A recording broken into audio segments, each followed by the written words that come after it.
Hi there, I'm Scott Brown, a solo developer for the game Journey for the Crown, and this is my 12th devlog.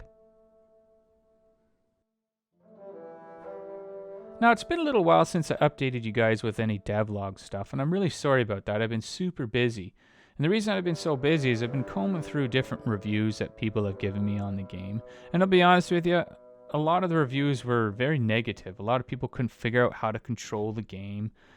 So I've gone back to the drawing board and redone the demo so that it has a voiced over and a sequence tutorial. So I was finding people would just read a tutorial. Some of them would even read the whole thing and they just close the pop-ups that were instructing you what to do next. So now it is it's sequenced. So you have to complete one task in order to proceed to the next. So if you don't learn how to do it, it just prevents you from moving forward. So that is a big step into teaching the players how to play the game, because that was a very, very big problem. No one knew how to play the game. Now, going through all my different reviews, I was finding that a lot of them were very negative. And I think the reason why is because I kept getting developers playing the game. And no offense to us, I'm a developer. I'm probably not the greatest reviewer of games out there because I make games myself. I'm looking at a very technical side of things, while what I was looking for in all my reviews is the game fun? And I never got that answer once from any of the developers out there. So I did reach out to some gamers and I got some of them to play it. And sure enough, they enjoyed the game and they said it was very fun and they're looking forward to it. And they picked apart a couple things that need to be fixed. Now, I also found another gentleman who was just on YouTube, and he just picked up my game, never even met him before. And I was just searching for my game, because you can now tag my game when you make a video, which is pretty cool. And sure enough, I searched there once in a while, and he had played the game, and he said some really good stuff. And I found it wasn't biased. He didn't have any motives in there. He just said good stuff. He played the game, and he was actually really good at it. And that was before I made all these new changes. So it'll be very interesting to see him play this again, because I've got so many cooler updates in there. I'm looking forward to it.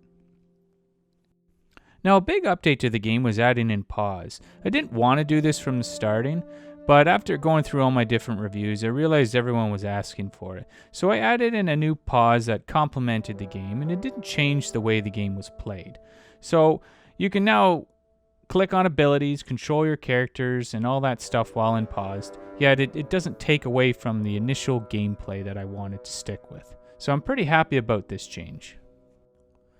The next big update was adding in a combat log.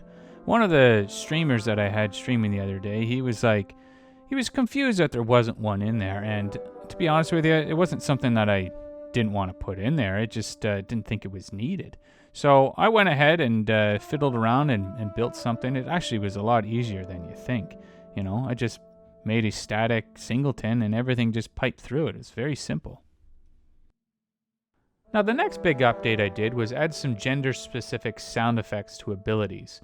Currently, I didn't have any gender-specific sound effects, so when you attack with a male character, you'll hear like a "huh!" And I needed that to be a separate layer that is attached to the model and not the ability. So I've gone ahead and done that, and let's just have a listen to some combat here with and without.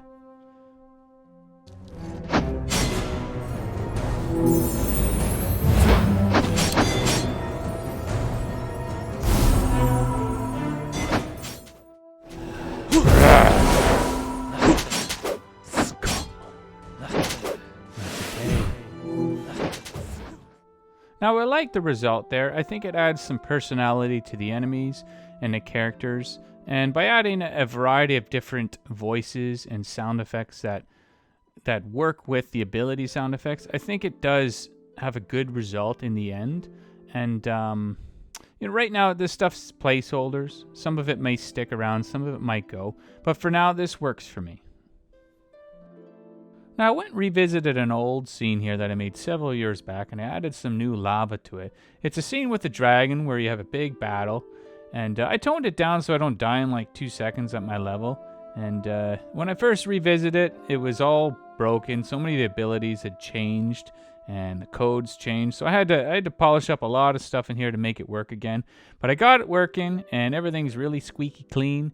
I do have some further adjustments I think I'll do with the model of the dragon. But otherwise, I like the look of it. I think the terrain, the lava, and everything else looks really cool. Now, it's just a minor change, but I ended up finding this terrain blending tool inside one of the assets that I owned already. So I applied that. Really happy about the look of this because it's been something that bugs me for a while. So you can see here how it blends in really nicely. The next thing was a critical problem in my project, and that was the sheer size of some of my scenes. As you can see here, I'm kind of combining a series of rocks, and they're saved as an instanced mesh.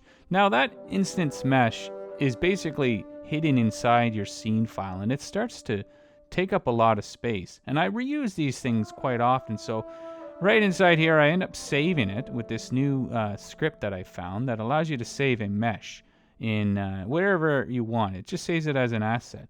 Now I'm going to recycle that asset, and I'm going to apply it to all the different walls that I use in here. And I've made a couple different varieties. But essentially what I'm doing is I'm just recycling some mesh details instead of constantly recreating new ones for every scene. It really starts to add up, especially if you're doing things like walls like I'm doing here. They're very large in size, but there's no sense. Like, it takes you about 30 seconds to walk past that wall. You're not going to see any repetition there. Now, to further the issues that I was running in with scene size was the grass. I like to randomize how grass is placed on the ground and plants and shrubs and all that stuff. And then to save on performance, I would merge them all into individual mesh files. And unfortunately, each one of those mesh files, it starts to add up in size. This particular example probably costs about 100 megs to save all this grass down.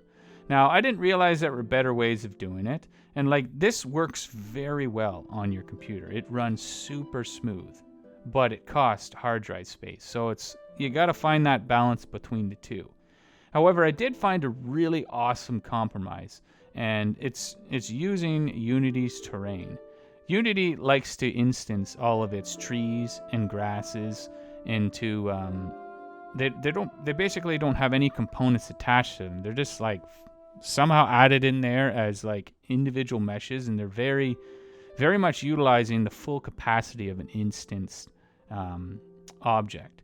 Now, I tried using instance with prefabs, but there's still a lot of resources being gassed on those things because they got mono behaviors attached to them and all that stuff. So what I wanted to do was actually pipe into Unity's tree area and use my randomizing tools, because I really like the tool I made. It's designed where it would avoid paths, and I can basically look at a splat map of textures on an index. So here's the script that I wrote here, and I'm going to throw in this index 0, which is basically my grass index. And then I got all these cool little functions here, like rotating it, how many I want. I can even cluster them together, and I do them in kind of blocks. It's basically a hybrid version of that randomizing function I was using earlier, but now it dives into Unity's terrain. So it's slowly adding a few blades here and there, and you can see them being placed. I can even turn off the clustering effect, so it's more of a like blanket of grass. I'm going to crank it up here to about 100 so you can start seeing the grass blades being placed. But the best part about doing all of this is I reduced my scene size from about 650 to 75 megabytes. And this is a tremendously large scene. It's 2000 by 2000. So I'm really happy with this change. I think my game can be extremely large now in terms of like content to play while not being a humongous file size. It was proving to be very annoying, especially when I'm doing backups and stuff like that. Now that's it for this devlog. I hope you enjoyed it.